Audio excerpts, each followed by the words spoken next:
পুরা একদম 100 একদম 100 একটা একদম 100 100 100 খালি 100 খালি 100 লে যাবেন খালি 100 তো বেচে দিন খালি 100 গাছে দাম পুরো অভাব নাই এই ভাইরা তো মিষ্টি যাই না এটা মোল্লাড়ি পাউন যায় 100 টাকা কেজি এই ভাইরা মিষ্টি মোরা খাই যায় 250 টাকা কেজি নিছে মোল্লা 200 টাকা মোরা গেলে মুয়ের আব্বাই গেলে আবার 20 টাকা আমাকে ব্যান করা।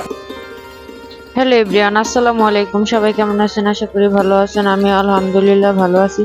এই যে দেখতে পারতেছেন আমরা কিন্তু সুন্দর করে রেডি হয়ে বের হয়ে পড়লাম, কারণ আমরা এখন যাব একটু নদীর পাড়ে, তারপরে চলে যাব আমাদের একটা ভাবির মেয়েকে দেখতে আসবে আর কি, আমাদের ভাইজি ওইখানে। তো এইখানে কিন্তু আমরা নদীর পাড়ে চলে আসছি। এটা কিন্তু আমাদের পুরানো বাড়ি ছিল, এই নদীর আর কি এখন নদীর মাঝখানে পড়ে গেছে। এটা নদী আর কি ভাঙতে ভাঙতে আমাদের বাড়ি ঘর তো সব ভেঙে গেছে, যার কারণে আমরা অন্য জায়গায় গিয়ে বাসায় আর কি ঘর উঠাইছি।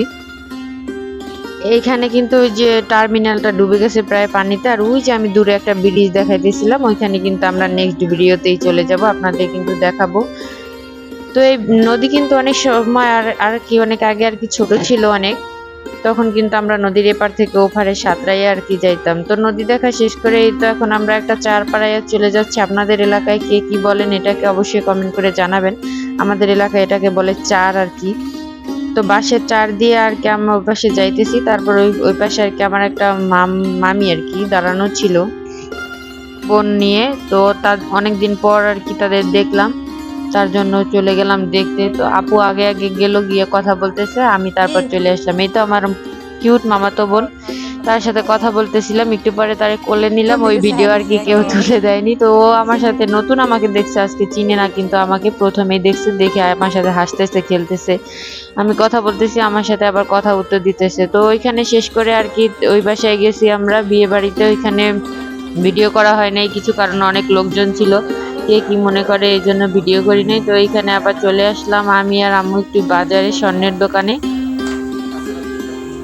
এটা হচ্ছে তার পরের দিনের ভিডিও। আম্মু আমাদের আর কি পিঠা বানাইয়া খাওয়াবে, আমরা তো ঢাকাতে চলে আসব আমরা সবাই, তার জন্য যে অনেকদিন তোমরা আসো না, তার জন্য তোমাদের পিঠা বানাইয়া খাওয়াই।